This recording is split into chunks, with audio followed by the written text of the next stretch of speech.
జనని జన్మభూమిచ్చ స్వర్గాదపి గరియసి. ఏ దేశమేగినా ఎందుకాలినా పొగడరా నీ తల్లి భూమి భారతిని. జన్మభూమి, జన్మనిచ్చిన తల్లి ఇద్దరూ పూజనీయులు. అందుకే ఈ చిన్నారులు దేశ సేవ చేసి జన్మభూమి రుణము తీర్చుకోవాలన్న తపనతో ఎన్సీసీలో చేరి శిక్షణ పొందుతున్నారు. వీళ్లను సుశిక్షితులైన క్యాడెట్స్ గా తీర్చిదిద్దటంలో ప్రముఖ పాత్ర వహిస్తున్న కమాండింగ్ ఆఫీసర్ సాయి ప్రసాద్ కాజా గారు అభినందనీయులు. అంతేకాకుండా ఎన్సీసీ వారోత్సవాల సందర్భముగా రక్తదాన శిబిరాన్ని ఏర్పాటు చేసి రెడ్ క్రాస్ రక్తనిధి విజయవాడ వారిని ఆహ్వానించినందుకు రెడ్ క్రాస్ కృష్ణా తరఫున హృదయపూర్వక ధన్యవాదము. రక్తదాన శిబిరాన్ని ప్రారంభించి విద్యార్థులకు రక్తదాన ఆవశ్యకత గురించి తెలియజేశారు. ఈ శిబిరములో ఇంకా టీబీ సిద్ధార్థ ప్రిన్సిపాల్ నాగప్రసాద్ గారు, Andhra Loyola college principal MA Swamy గారు పాల్గొన్నారు. ఈ రక్తదాన శిబిరం నిర్వహణలో సమన్వయకర్తలుగా వ్యవహరించిన ఏఓ సూర్యనారాయణ గారు, అలాగే భానుప్రకాష్ గారు అభినందనీయులు. భానుప్రకాష్ గారు ఇప్పటి వరకు 15 సార్లు రక్తదానం చేయటమే కాకుండా రక్తదానానికి విద్యార్థులు సుముఖులుగా చేయటంలో కూడా ప్రధాన పాత్ర వహించారు. చాలా మందికి తెలిసినది, రక్తం గర్భిణీ స్త్రీలకు, శస్త్రచికిత్స చేయించుకునే వారికి, రోడ్డు ప్రమాదాల బారిన పడిన వారికి మాత్రమే అవసరమని. కానీ రక్తం యొక్క ఆవశ్యకత ఇంకో తరగతి రోగులకు అనునిత్యం అవసరమని వారే అన్నపుణ్య వెరుగని తలసీమియా చిన్నారు.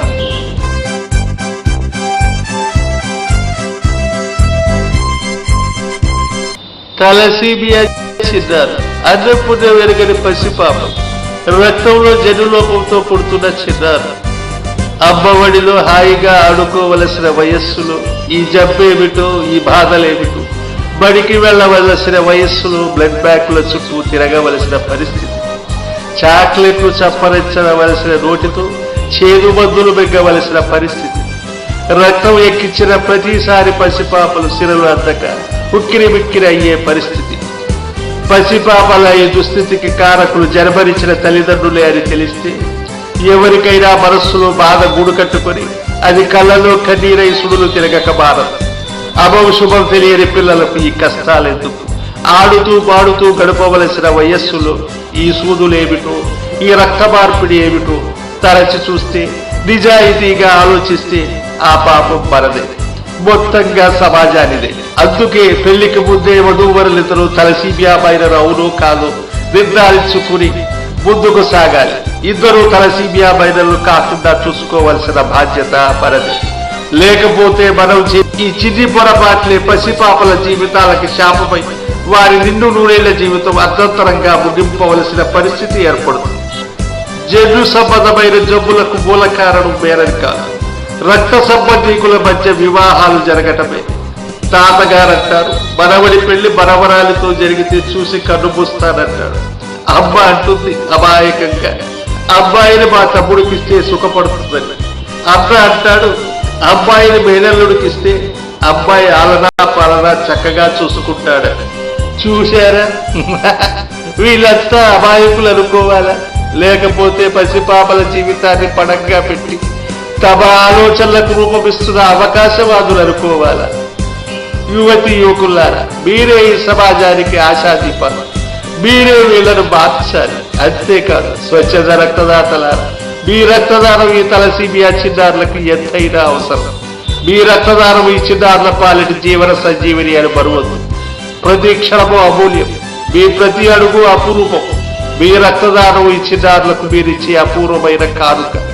అందుకే ఎక్కువ సంఖ్యలో స్వచ్ఛత రక్తదాతలు ముందుకు వచ్చి రెడ్ క్రాస్ రక్తనిధికి మీ ఆపద హస్తం అందించి రెడ్ క్రాస్ ఈ చిన్నారులకు చేస్తున్న సేవలు మీరు భాగస్వాములు కంటే ప్రతి క్షణము ఒక తలసీమియా చిన్నారి మీ రక్తదానం కోసం ఎదురు చూస్తున్న సత్యాన్ని బరువదు. అలాగే మీ అందరూ సదా ఈ చిన్నారులను వెన్నంటే ఉంటామనే నమ్మకాన్ని, ధైర్యాన్ని ఈ చిన్నారులలో కలిగించండి.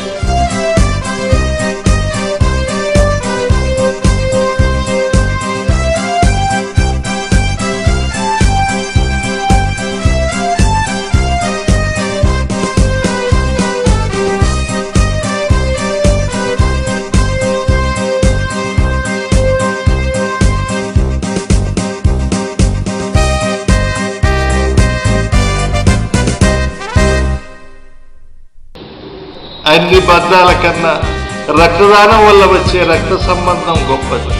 మీ రక్తదానం వల్ల ప్రాణాలను కాపాడుకున్న వ్యక్తి అతని జీవిత కాలం మిమ్మల్ని గుర్తించుకుంటాడన్న సత్యాన్ని గుర్తించుకోండి. రక్తదానం మానవులకు భగవదానుగ్రహం వల్ల సంప్రాప్తించిన వరం. అందుకే స్వచ్ఛంద రక్తదాతలారా, మీ ఆపన్న హస్తం అందించి రక్తం అవసరమైన వారిని ఆదుకోండి. మీ రక్తదానం ముఖ్యంగా తలసీమియా చిన్నారులకు జీవన సంజీవని అని మరవద్దు. ఎందరో అన్నం పుణ్యం ఎరుగని చిన్నారులు మీ రక్తదానం కోసం ఎదురు చూస్తున్నారన్న సత్యాన్ని మరవద్దు. మీ అందరికీ నా హృదయపూర్వక ధన్యవాదాలు.